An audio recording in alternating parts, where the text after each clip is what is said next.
Est-ce que vous pouvez nous raconter un petit peu, avant ce bâtiment, où était et comment était l'ENSERB?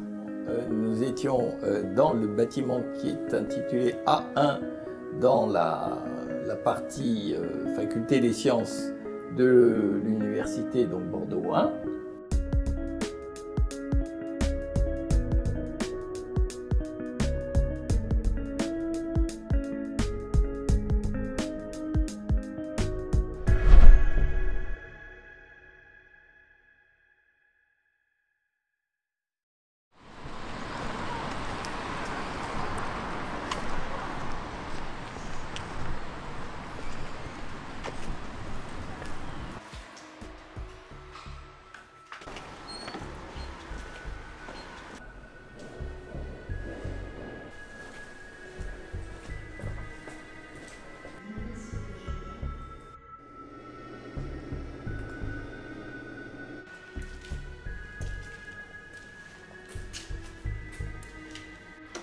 Bon alors Pierre, qu'est-ce que t'en as pensé? C'était vraiment sympa de voir tout ça.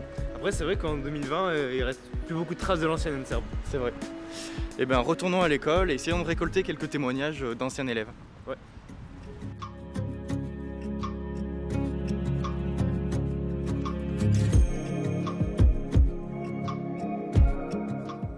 C'était un très ancien bâtiment, uniquement un étage, hein, donc toute l'école c'était un étage.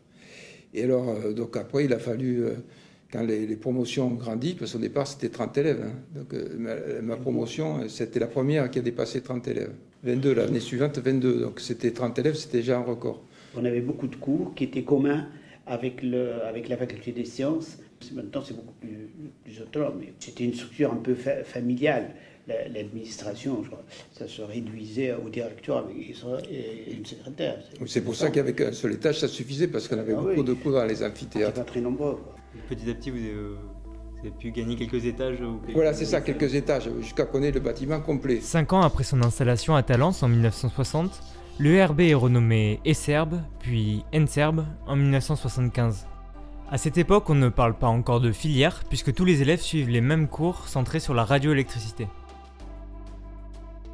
Ah oui, il y avait un stage en deuxième année, oui. En deuxième année, il y avait 3 mois de stage.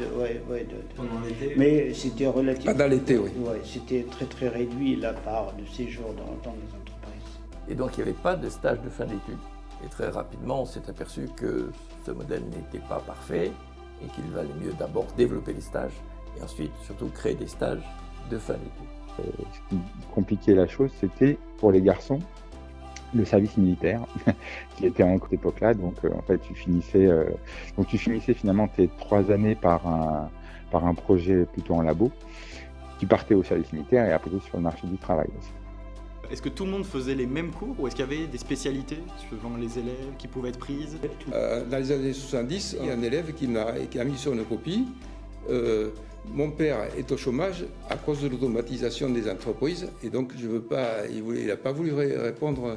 Donc j'ai dit il a peut-être raison, je ne sais pas. Alors j'ai dit l'année prochaine on va demander aux gens ceux qui veulent venir, ils peuvent suivre ces cours et ceux qui ne veulent pas venir, ils ne sont pas obligés. Et donc ça fait une espèce d'option unique. Ils ont dit tiens c'est pas une mauvaise idée et ils ont créé leur option, ça a foisonné. En 1983, alors que les promotions comptent 60 élèves, l'ENSERB achève la formation de son 1000e élève.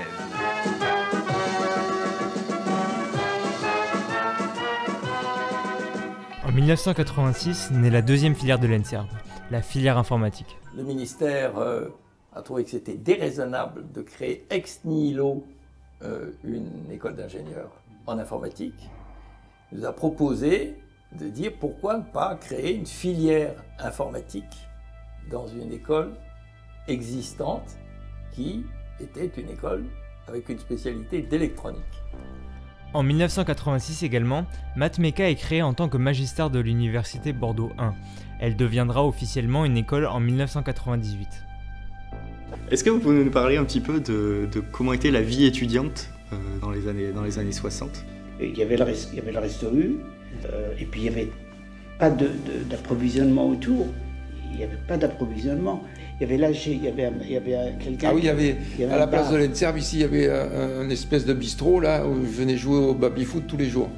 Alors je me dépêchais de manger au resto 1 là, et je courais pour avoir une place au baby-foot. Il n'y avait que le village 1. Ici, à la place du bâtiment, oui. C'était l'Association Générale des étudiants de France. Et puis il n'y avait que le village 1. Village 1, c'est après, il y a eu la succession village 2 pour les jeunes filles, parce que c'était séparé. À l'époque, le village 1 n'était pas mixte, donc c'était pour les garçons. Et après, il y avait le village 2 qui était pour les jeunes filles. Sinon, il y avait une vie relativement fermée. De temps en temps, il y avait des booms. On a ramené quelques petites photos des années 65-66. Est-ce que vous pouvez les commenter un peu, nous expliquer comment ça se passait Voilà, moi je me rappelle bien de ça, mais je me rappelle plus si j'étais dedans ou dehors. Mais chaque année, il fallait inventer un truc, j'imagine. Là, il trimballait une fusée, mais ça, je me rappelle pas, j'y étais pas là.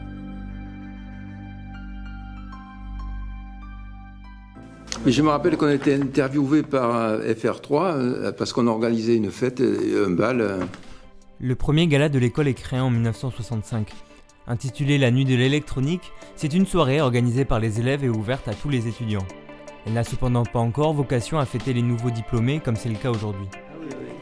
Mais c'est toi! Ça c'est moi, tiens. L'ENSERB connaîtra ensuite de nombreuses années sans gala. Puis, en 91, des élèves décident de le remettre en place. C'est la naissance du Gala MOSFET. Alors le tout premier gala, il n'y avait pas de repas déjà par rapport à ce qui se fait aujourd'hui. Ça se voulait être une soirée ouverte à tous les étudiants. Quelques parents sont venus, mais très peu. Mais il y avait un casino avec différentes tables de jeu. Il y a eu des spectacles aussi. On avait fait un défilé de mode. Il y avait eu un one-man show. Et en dehors du club musique, il n'y a pas eu de spectacle des élèves. Le nom de l'événement vient d'ailleurs d'un type de transistor très utilisé, le MOSFET. Et oui, à l'époque, on formait surtout des spécialistes de l'électronique et de l'informatique. Depuis le milieu des années 2000, le gala a lieu le soir de la remise des diplômes aux alentours du mois de novembre. Il a pendant quelques années eu lieu au sein même des locaux de l'ENSERB.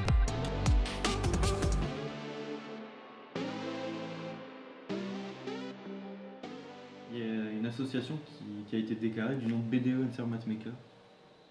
Mais c'est pas possible, c'est censé être beaucoup plus ancien. Il y avait une sorte de bureau des élèves, un petit peu comme maintenant. Si je change le numéro en haut... Mais il n'y avait pas cette profusion d'associations et d'activités telles qu'on les voit maintenant. Le BDE voit officiellement le jour en 1965. Il est par contre assez difficile de dater précisément les premières campagnes, puisque cela s'est mis en place progressivement à partir des années 2000.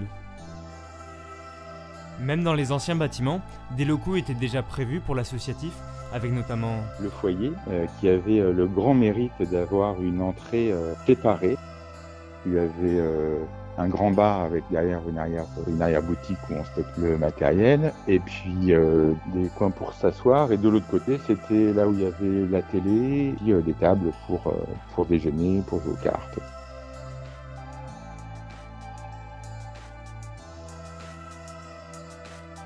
Cet ensemble faisait une grande salle de soirée.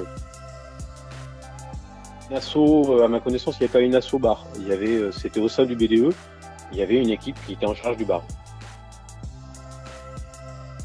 Et ensuite, la plupart des associations étaient implantées dans les sous-sols. Parce qu'en fait, il y a tout un réseau souterrain de la fac. Il y a tout un étage en sous-sol dans chaque bâtiment. Il y avait le club musique, le club photo. Il y avait également le junior entreprise. côté sport, l'école participait tous les ans au tournoi Inter-NC qui regroupait près de 3000 élèves de toute la France. L'ENSERB a d'ailleurs accueilli l'événement en 1994 et en 2000.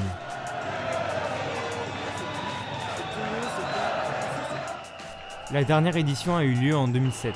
L'école participe alors à un autre tournoi, le Challenge du monde des grandes écoles. Enfin, depuis 2011, Bordeaux INP affronte tous les ans les autres écoles du groupe lors de l'Olympe. Et c'est dans ce contexte sportif et au début des années 90 qu'est né un des symboles de l'école.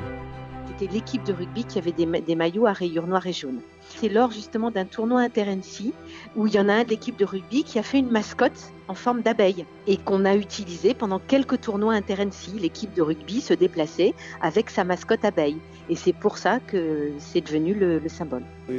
Non, moi je pense que c'est pas sur l'ENSERB, c'est une ruche laborieuse, c'est tout. Hein.